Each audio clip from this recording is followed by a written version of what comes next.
જય શ્રી કૃષ્ણ મિત્રો, વીઆર ગુજ્જુ ચેનલમાં તમારું સ્વાગત છે। આજે આપણે કંકોડાના શાકની રેસીપી જોઈશું, જેને કંટોલા પણ કહેવામાં આવે છે। તો આ કંકોડાનું શાક સેમ કારેલાના શાક જેવું જ લાગે છે। અને હવે આપણે આ શાકને કેવી રીતે બનાવવું તેની રેસીપી જોઈ લઈએ। તો સૌથી પહેલા આપણે આ કંકોડાને સુધારી લઈશું। તો એના માટે સ્ક્રીન ઉપર તમને દેખાય એ રીતના તમારે સુધારવાના રહેશે। તો જો આ રીતના સ્લાઇસમાં એને તમે સુધારી શકો છો। અને આની ઉપરની છાલ જો જાડી હોય તો તમારે એને ઉતારી લેવાની છે, અને અંદરના બિયા જો કડક હોય તો તમે એને નીકાળી દેવાના છે। અત્યારે આ એકદમ કૂણા છે કંકોડા, એટલે આપણે એને બિયા નીકાળવાની જરૂર નથી, અને ઉપરની છાલ ઉતારવાની પણ જરૂર નથી, એટલે આપણે નથી ઉતારી। તમને જો જાડી છાલ લાગતી હોય તો તમે ઉતારી શકો છો, અને કૂણા હોય તો આ રીતના જ સુધારીને તમે એને બનાવી શકો છો ડાયરેક્ટ।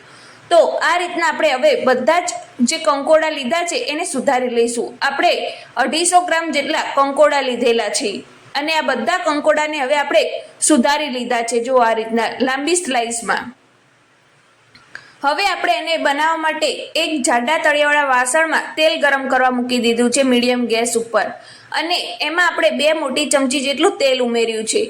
હવે એમાં રાઈના દાણા ઉમેરી દઈશું, અને આપણી રાઈ તતળી જાય ત્યારબાદ એમાં અડધી ચમચી જેટલું જીરું ઉમેરીશું, અને આપણું જીરું પણ સારી રીતે સતળાઈ જાય ત્યારબાદ એમાં મીઠા લીમડાના ફ્રેશ પાન અને લીલા મરચાં ઉમેરી દઈશું, અને ત્યારબાદ એમાં આપણે હળદર પાવડર ઉમેરી દઈશું અડધી ચમચી જેટલું, અને આ બધી વસ્તુને સારી રીતે મિક્સ કરી લઈશું। ત્યારબાદ આપણે જે કંકોડા સુધારીને રાખ્યા છે તે આમાં ઉમેરી દઈશું, જો આ રીતના। અને હવે બધા જ કંકોડાને આપણે તેલ સાથે સારી રીતે મિક્સ કરી લઈશું, ઉપરથી નીચે કરીને, ક્યાંય પણ કોરું ના રહે એ રીતના સરસ મજાનું મિક્સ કરી લઈશું સૌથી પહેલા। ત્યારબાદ આગળનો મસાલો કરીશું। તો આપણા કંકોડા હવે તેલ સાથે મિક્સ થઈ ગયા છે, તો આગળના મસાલામાં હવે આપણે અડધી ચમચી જેટલું લાલ મરચું પાવડર ઉમેરીશું। તમે જેટલું તીખું ખાતા હોય એટલું ઉમેરી શકો છો। ત્યારબાદ એમાં અડધી ચમચી જેટલું ધાણા જીરું પાવડર ઉમેરીશું। હવે આ મસાલો ઉમેરી દીધા પછી આપણે મીઠું ઉમેરી દઈશું સ્વાદ અનુસાર। આ આપણે રેગ્યુલર જે મસાલા હોય એમાંથી જ બનાવ્યું છે। આની અંદર અમુક લોકો ડુંગળી પણ નાખતા હોય છે, તો તમે ઝીણી સુધારીને ડુંગળી ઉમેરવા માંગતા હોય ને તો પણ તમે તેલમાં પહેલા એને સાતળી શકો છો, ગોલ્ડન બ્રાઉન કલરની થાય ત્યાં સુધી, અને પછી તમારે કંકોડા ઉમેરવાના રહેશે। અત્યારે આપણે ડુંગળી વગરનું શાક બનાવ્યું છે। હવે આની ઉપર એક ડીશ ઢાંકી દઈશું, આ રીતના થાળી જે તમને સ્ક્રીન ઉપર દેખાઈ રહી છે એ રીતના, અને એમાં આપણે અડધા ગ્લાસ જેટલું પાણી ઉમેરી દઈશું, અને આને આપણે 5 થી 7 મિનિટ સુધી થવા દઈશું।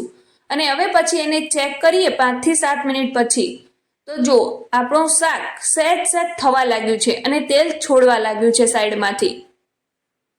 હવે એને સારી રીતે મિક્સ કરી લઈશું ઉપરથી નીચે કરીને, અને પાછી આપણી જે પ્લેટ છે એને ઢાંકી દઈશું પાણીવાળી, અને વચ્ચે વચ્ચેથી તમારે આ રીતના મિક્સ કરતા જવાનું છે, એટલે તમારું એકદમ ટેસ્ટી એવું કંકોડાનું શાક બનીને તૈયાર થશે। આપણે આજે રેગ્યુલર રૂટીન ઘરમાં જે મસાલા હોય એમાંથી જ કંકોડાનું શાક બનાવીને તૈયાર કર્યું છે। આમાં તમારે જો વધારે રસો જોતો હોય તો આ રીતના જે પ્લેટમાં ગરમ પાણી છે એ જ તમારે ઉમેરી દેવાનું છે, બીજું કોઈ ઠંડુ પાણી લેવાની જરૂર નથી। બસ આ રીતના 1 ચમચા જેટલું પાણી તમારે અંદર ઉમેરી દેવાનું છે, એટલે તમારું સરસ મજાનું રસાવાળું પાણીવાળું શાક બનીને તૈયાર થઈ જશે જો। અને આને હજી આપણે 2 થી 3 મિનિટ સુધી થવા દઈશું થાળી ઢાંકીને, અને પછી આપણે 2 થી 3 મિનિટ પછી એને ચેક કરીશું। તો 2 થી 3 મિનિટ પછી આપણે ચેક કરીએ ને તો આપણું શાક સરસ મજાનું ચડી ગયું છે। હવે એને આપણે ચેક કરી લઈએ સરસ રીતે। તો આપણે એક ફોડબું લઈને પહેલા ચેક કરી જોઈએ, પહેલા એને મિક્સ કરી લઈશું અને પછી આપણે ફોડબાને ચેક કરીશું। પહેલા ઉપરથી નીચે સરસ મિક્સ કરી લઈએ, અને હવે એક ફોડબું લઈ લઈએ, તો એનું જો આસાનીથી 2 ભાગ થઈ જાય છે, તમને સ્ક્રીન ઉપર દેખાઈ રહ્યું છે, એટલે કે મીન્સ કે આપણું શાક ચડીને તૈયાર થઈ ગયું છે, જે ખાવા માટે બિલકુલ તૈયાર છે। પણ આમાં હજી આપણે થોડોક રસો છે પતલો, એને આપણે ઉપર ડીશ નહીં ઢાંકવાની, પણ 2 મિનિટ સુધી આ રીતના તમે ગેસ ચાલુ રાખશો ને એટલે ઓટોમેટિક ઉપરનું પાણી બળી જશે।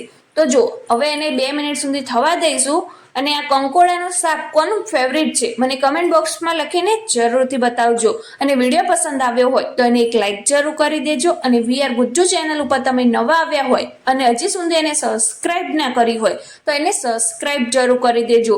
તો જો કેટલું સરસ મજાનું આપણું કંકોડાનું શાક બનીને તૈયાર થઈ ગયું છે. જોતા જ મોઢામાં પાણી આવી જાય એવું છે આ શાક. તો એકવાર તમે પણ આ રીતના બનાવીને જરૂરથી ટ્રાય કરજો. તમારા ઘરમાં બધાને બહુ જ પસંદ આવશે. અને આગળ તમે કઈ રેસીપીનો વિડીયો જોવા માંગો છો મને કમેન્ટ બોક્સમાં લખીને જરૂરથી બતાવજો, જે તમારા વચ્ચે અમે જરૂરથી શેર કરીશું. તો ચલો હવે આપણે મળીએ નવા જ વિડીયો સાથે. ત્યાં સુધી બાય બાય, ટેક કેર, જય શ્રી કૃષ્ણ.